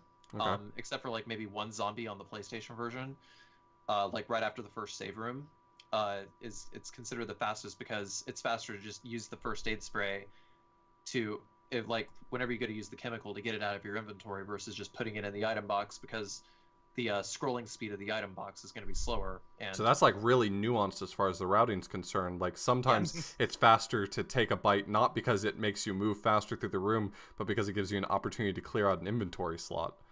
Right. Like that's really really nuanced. And not only that, but also the dodge in question is going to be slower than taking the bites. So. Right. But I mean that I'm talking about as someone who really enjoys routing games that are somewhat complex in that sense. That's a really nuanced level of decision making you have to make. Like not getting just into the weeds there. Yeah. For sure. Right. In terms of routing, that's pretty cool. But yeah, like going back to the question though, yeah, like health isn't something that you generally have to route around anymore. It is a little more in the later Resident Evil games, like Resident Evil 2 and 3. But that's just because like a lot of the enemy patterns are very very tight, and right. because you actually also have the additional mechanic of being able to shove zombies over by you get grabbed, you shove the zombie back, and if it collides into other zombies, then those zombies also get knocked back, and you regain movement faster than they can recover, so you can just run around them all. Right. But as far as like ammo management is what's more important. So generally dodging is going to be the most consistent way to be able to gain time. For sure. Aside from the excuse me. Aside from the picking up key items in a very specific order throughout the course of the mansion, like basically, you just plot a course throughout the mansion. Is there a lot of that as far as the routing is concerned, like picking up the items in the right order so that your inventory is easier to deal with? Yes, because like at that point, you know what inventory slots are going to be free, and you can also decide, well, do I want to hold on to a first aid spray throughout this point because this zombie is going to be tougher to dodge, so you could formulate some consistency strats around it, but the larger macro of the run,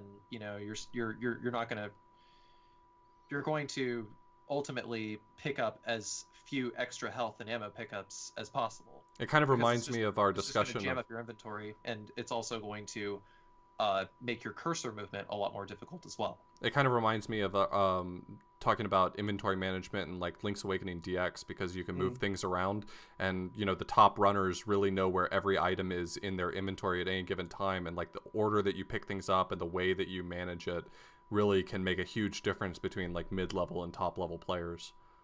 So like the little nuance of like I routed my path through the mansion in the right way so that my inventory slots line up the way I want them to is really interesting. Right. Yeah. So when you do actually engage in combat with a zombie, which isn't as common, or not just a zombie, but in general throughout the game, what are the best weapons that you're using? Which weapons are you picking up? Which are you ignoring? Stuff like that. Yeah, essentially. Well, obviously you're going to get rid of the handgun and the knife, you know, pretty much as quickly as possible. Like you get the bazooka very, very, very early in the PS1 version. If we're talking about running Jill. Hmm. Chris, on the other hand, he needs to carry the handgun throughout half the game in the PS1 version. Oh, okay. Actually throughout the entire game, really. You only use the handgun and the knife throughout the any percent run Oh, on wow. PS1. You're basically using the knife up until Plant 42, and then you go into a save room, and then you swap out the knife for a handgun and 15 bullets, um, because you're going to use the handgun on the giant snake, and use the rest of that ammo on the tyrant, and have the spider melt the webs for you, which is something that's possible in HD remaster, but very, very hard to do, and also very time consuming. So it's just easier to just blow off the web yourself. Right. Um, the remake, on the other hand, is going to have Jill using the bazooka throughout most of the run, up until like Yawn, the giant snake. They call it Yawn. That's the official name, is Yawn, because you know he opens his mouth, it looks like he's yawning. I Gotcha. guess. I don't know. I was gonna ask if it was spelled like it sounds. Yeah, it is spelled like it sounds. Wow. Okay. But Sure. yeah, the up until Lisa Trevor, like at this point in the run video that you can see, like I picked up the Magnum, like I willingly let Barry die so that You could I take could have his the Magnum. because Messed up, man. because Barry's Magnum is actually a one-shot kill weapon. It kills everything in one shot. That's Including bosses. Yes, including the final encounter with Tyrant in the laboratory. that's savage and amazing. Is that intentional, or is that like, did they just miss that you would use it or still have ammo for it that late? Well, I Because mean, it doesn't seem like they would want you to kill the tyrant in one shot. well, I mean, given that you're actually supposed to be getting the best ending, I suppose they wanted like a concession prize for choosing the wrong choice. You've already screwed up, so who cares how it it's ends, like, right? It's like not only do you get to watch, you know, Lisa knock Barry over to his death, but you have his gun, and then you have a picture of his family sitting right there next to his gun, and it's like, look what you did. Thanks for the ammo. I hope you're happy with your decision. In a much smaller way, that reminds me of Evo, when the animal dies and then you can the person you're talking to dies and you can eat the meat to like level up or heal, and like Sky, Chad's girlfriend, like never wants to eat the meat even though it's like part of the run, because Right. like she feels so bad that you're pretty sad. intentionally like, but He dies and you eat his sometimes body. sometimes Barry's got to die. He'll be back in other games. It works out somehow. Yeah. It's Okay. a non-canonical Yeah, but- timeline. Yeah, but remake Chris, on the other hand, is like a lot more straightforward. You're using the assault shotgun throughout the rest of the game. Okay. Chris gets the assault shotgun. Like if you save Richard and he dies to the sharks in the shark tank, then you grab the assault shotgun next to the giant shark, where you can electrocute him and get the key. That's actually one thing you can do, is you can dodge that shark. Nice. So in terms of like some tech or some sort of tricks, there's a couple of things specifically in the remake HD remaster you talked about, specifically stair skating, which is probably the coolest looking thing that you do in the run. Do you want to explain what that is? Yeah, sure. Basically, it's you know, got your PS1 controller or your PS4 controller. Because you're going to be speedrunning with the analog stick, like analog stick for movement, because you tilt and they move in that direction immediately. But the D-pad, no matter which control scheme you choose, is always going to be tank. You can't do stair skating with the alt controls, because if you tilt fully in a direction, it's always going to be a run. The way that it works is you're cycling between the animations of walking and running while you're on the stairs, so it kind of cancels each other out, and you just like slide right on up the stairs. Like it cancels the slower movement, and you just run up the stairs. So in order to do that, you know, you just hold up on the D-pad, and you know, Oh, okay. Just So you wait can till see it's your slow. character kind of Just skates up or down stairs Yeah, just instead of mash the having to hell- go through the walking Right. animation. mash the hell out of the run button. I mean, you can set up your direction with the D-pad or with the analog stick, but in general, it's like once you've got the line down, like once you've set the trajectory, then you hold up and you hold square and you keep running. Nice. Okay. And do you want to speak about pump canceling? I guess that's another tech that you do. Yeah, pump canceling. Basically what pump canceling is if you're holding a two-handed weapon, like a shotgun or the grenade launcher, you can basically cancel the recoil animation by between shots. Like you hold R1 and then you fire, and then like once the shot is fired, you hold up until they return to their neutral standing or movement position. Like they start moving, and then you can do it again. And basically, what that does is it cancels like the cocking of a shotgun, or in the case of the rocket launcher, um, you like recover from that very quickly as well, so you don't have to like worry about like the extra 2 seconds of. So it's using like like small movements of your character in order to cancel the reload animation? Yes. Okay. Because the movement animation manages to take priority, like the return to movement, like the return to standing and moving manages to somehow take priority over your recoil. So if you do that, like if you practice it, then you just kind of Nice. like that.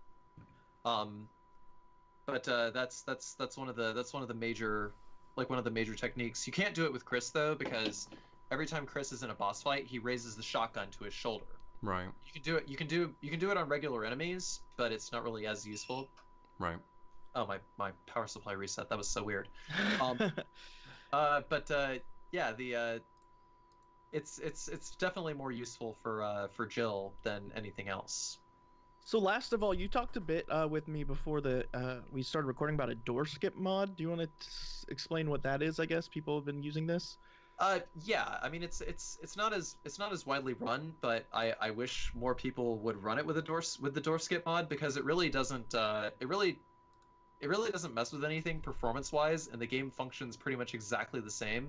I actually tested this by doing some no damage runs with a door skip mod a little while ago to like test Crimson Head timers among other things, and it's effectively the same thing.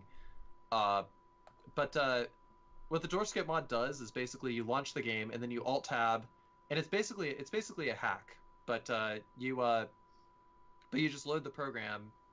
It's done by a guy named either Sectus or Fluffy Quack. I don't know what he goes by, but he was experimenting with it on like the PS3 and Xbox 360, and he basically found like the string to be able to do it in the PC version like not even one day out the gate. Okay. Like he basically released it like the same day that it was released. And you basically just click it, and it disables all of the door animations and all the door skips, like because the game on PC, like even on the PS4, like it loads really fast.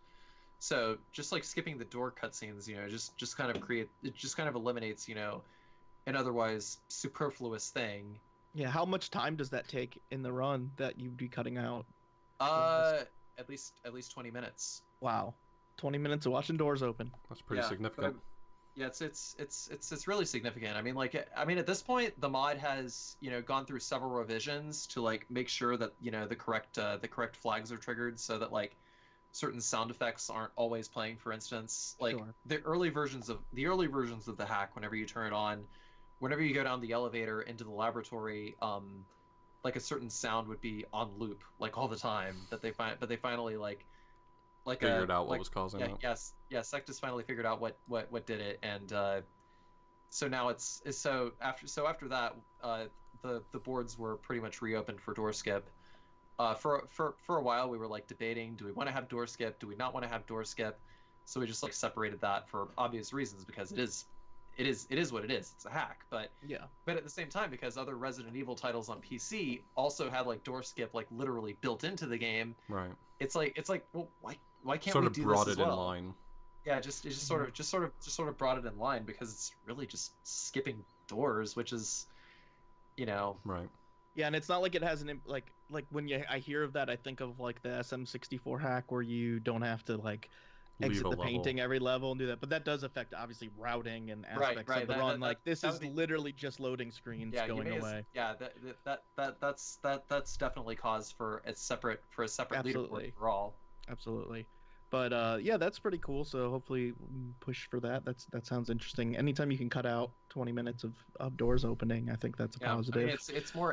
it's honestly, it's more fun that way anyway. Is For that for sure. the I mean, remaster or is that for the original PC version? it's for the HD remaster. Okay, the original PC version, RE1, does have door skip built into it. Okay, So you can just hit a button and skip the door whenever you see the door. gotcha. Oh, That's okay. pretty It's impressive all, anyway. I mean, yeah. saving 20 minutes on an hour and 20-minute run is like a significant chunk. Yeah. It's also the same on the DS version. As far as RE1 is concerned, the DS version is actually the fastest because you can skip doors and cutscenes. Right. So you'd be Wow. running like a complete you'd be running like the route roughly the same as like no major glitches, except for the fact that you can skip the plant that you use the chemical on to get the armor key. So because that glitch is easy enough, if you mess it up, you can just reset the room and try it again. Right. There is no glitchless category for that version of the game, but you can complete that version of the game in less than 30 minutes. That's Wow. amazing. That's awesome. So you're saying that And- when people come into your chat and they ask you what's the world record for It's Resident Evil, When you people should tell come them the into my DS chat version. When people come into my Deadly chat and silence. ask me what the world record is, I just pull my hair out and free everyone right out the door. So any last thoughts about Resident Evil speedrunning? Would you recommend in general that people pick up this as a speedrun, even if they don't have a lot of nostalgia?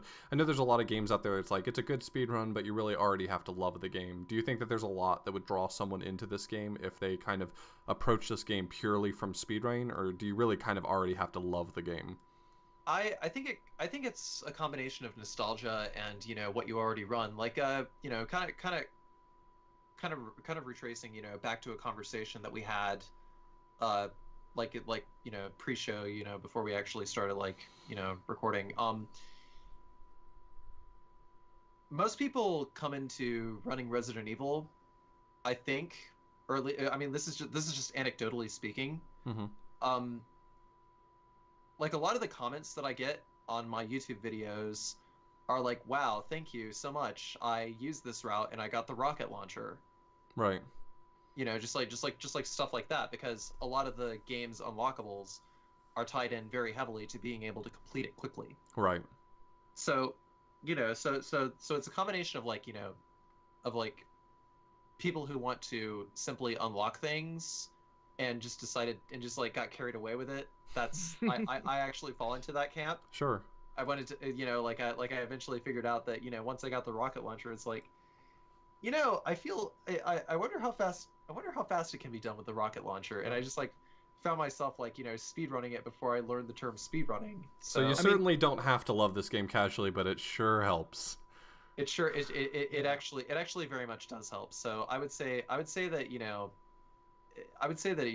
it's kind of important, like the same with any game. Mm-hmm. I hate a lot of the games I speedrun casually. One of the cool things is that this game does naturally tend towards speedrunning because, I mean, I don't remember if this version specifically does give you your time at the end of the game, but also, It like does. later, it does, yeah. It gives you in-game time, and then I don't think, are the best endings indicative that you, have to beat the game under a certain amount of time, or no? No. But in later ones, they are. Like in later Resident Evils, the endings you get can be based off of how quickly you beat them, like Resident Evil 4. I think. There is no, not at all. Not Resident Evil 4 or Resident anything? Evil, no, Resident Evil 4 has the same ending overall. Or Like, unlockables or things that you can get for beating it faster. Like it is part of the gameplay. Right. It's purely tied to the unlockables. I mean, Okay, all of the game's main content is not locked behind, Sure. content wall, like say Prince of Persia, for instance. Right. Yeah, I guess Um, merely what I mean to say is that the game rewards you for beating it quickly, which means it incentivizes Yeah. you to learn how to beat it quickly. Like it's not like an RPG where you beat it over 8 hours or 10 hours, it doesn't matter. Like if you I would beat this say- game under a certain amount of time, it'll reward you with something, and it gives you Right. your time at the end, which means I think games like that naturally tend to start getting speedrun even earlier in the history of speedrunning because you're told at the end of the game, hey, you beat, like Super Metroid, you beat this game in X amount of time. Now the Yeah. timer is not usually accurate, but it at least like incentivizes you to like say, hey, well, the game wants me to beat it faster.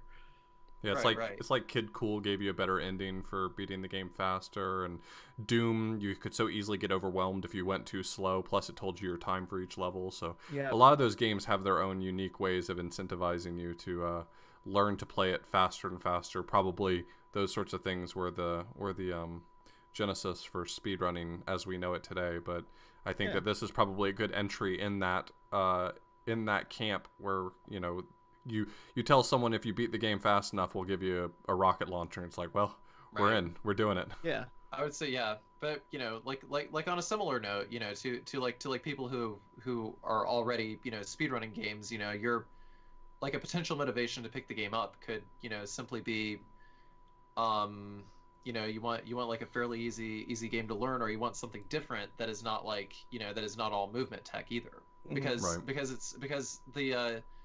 the major emphasis of Resident Evil is not really on the movement tech at all. There is some light movement tech, and there's plenty of animation cancels to learn, but more so, but it's more so in the vein of a fighting game.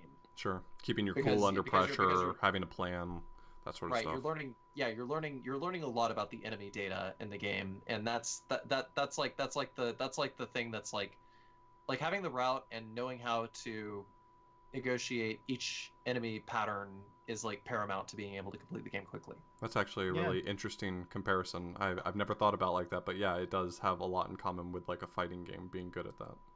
Yeah, I've wanted to pick this up for some time actually, and hopefully maybe this will be motivation to do that. But Carsey, if people want to see you running some Resident Evil games, which you run all of them except Resident Evil Gaiden to my dismay, where would they find you? They would find me at on my Twitch stream at twitch.tv/CarcinogenSDA. But I also have some commentated speedrun videos and no damage playthroughs at youtube.com/CarcinogenSDA. Basically, I just like take all my raw recordings and I just like commentate over them in post and talk about. That's awesome. I just like go into greater detail about the game in post, because I feel it's a lot better to. I wish more people did that. Yeah, it's hard to do it live. So going back and posting. That's like my number one mission for the speedrunning community is to just try to encourage more people to do that. Yeah, because go back and do that for some of my runs. Yeah, because since Speed Demos Archive, since basically Speed Demos Archive was basically all about that. Right. But since speedrunning transferred to Twitch, what with Speedruns Live and whatnot, there's basically been less incentive to do that, because Twitch automatically archives all of your VODs, and it would seem that at face value most people seem to care about that moment, the emotions, when you get the world record finally, but I mean, on the other hand, there's also a very, very sizable amount of people who want to know, well, how the hell did you do that? Yeah, what's going on here? I should do that too, because I don't local record. That'd be really cool to do. You may have just motivated yet another person to start doing that. I might want to go back to some of my favorite runs and commentate over them, because I think that there's a lot of really cool stuff to talk about. So yeah, definitely give right on. Yeah, definitely give Carsey a follow. Auth, they can find you somewhere on the internet. Yeah, you can find me on Twitch, Twitter, and YouTube at Author Blues. I'm the one with the Author Blues in the name. Yeah. You can find me on Twitch, Twitter, and Instagram at John Carls. You can find me on YouTube at John Carls1. As always, you can find us at www.theframesavers.com. If you want to support us financially, you can hit us up at patreon.com/theframesavers. We recently met our goal of $150 a month and did our Super Metroid episode, which we were stoked to do. So we will be coming out with a new incentive soon. We're gonna try and think of something special, but we wanted to make sure we got that episode out to you guys before we did that. And also patrons get to participate in listener selected episodes, and we should be having a listener selected episode coming up soon. So even if you give like $1 a month, you can vote for that. So check that out.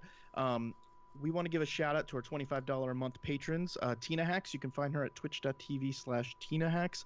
She is an awesome variety speedrunner. She will be running the Dragon's Trap at AGD. What's up next? AGDQ 2018. 2018. I'll be doing commentary for that, so I should probably know what it is. So check that out. Also, she's been doing a lot of FF6 lately, which is really cool. She's gotten her time down.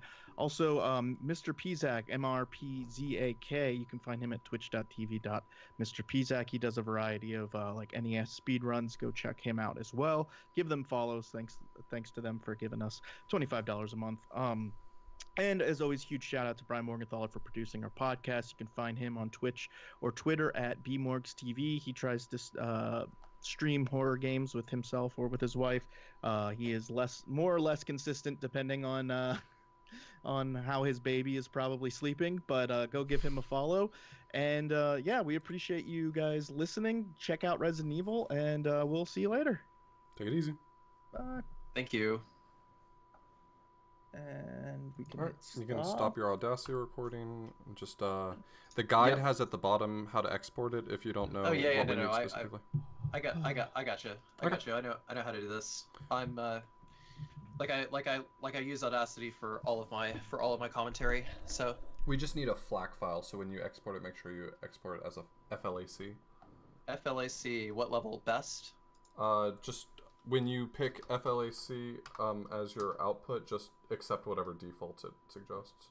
Okay, so just like level 5. Okay. Yeah. Anything bit depth, probably like 16-bit. All right, just whatever the you defaults. recorded it at should be good. Okay. Yeah, because if it's too good of quality, then it like the file ends up being big, and we're still having trouble figuring out how to compress it in a way that doesn't we got to keep the file size low enough that people can download it and not be mad at us because it's like 300 megabytes. Right. You know, but at the same time, we uploaded one SoundCloud one time that was like almost a gig. Yeah, and people were like, could you not? And we were like, So, oh, that's good. How would you guys?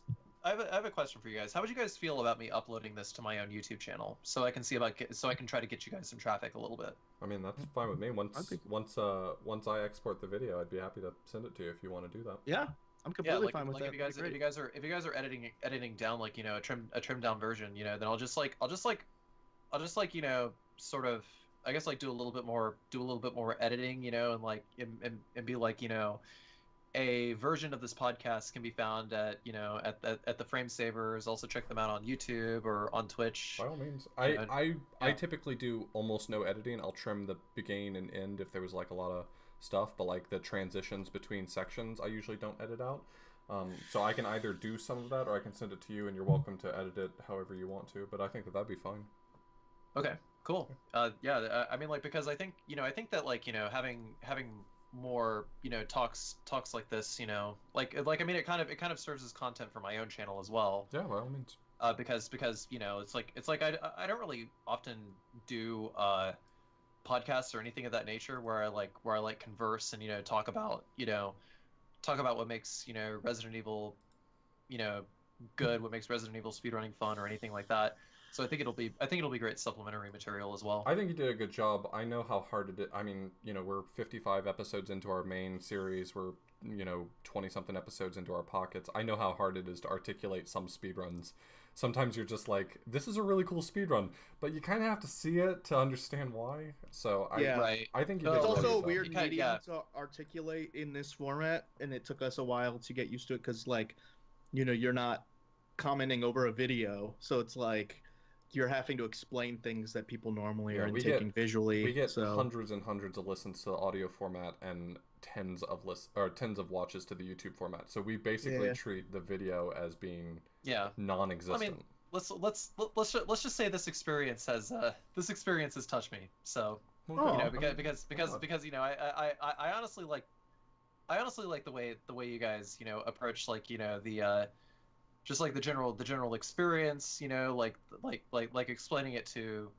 explaining the game to people who may not have played it before. Yeah. Like talking about your own first experiences, the critique, just like that general breakdown, and then like the segue into like the speed running and stuff like that. It's it's actually really cool. Well, thanks. Our format has definitely matured since we started, but I think that we've hit a good point. I think that the feedback we get from a lot of our listeners is that they appreciate our sort of more academic approach to it, because there's definitely a lot of there have been historically a number of speedrunning podcasts, but I think that their focus is more centered on the community and what some guy says to some other guy, and we really just either drama or events or right. Yeah. We just like the games. Hey, that's a load of crap. Like this this YouTuber's speedrunning made what was the content, Oceanside and Yeah.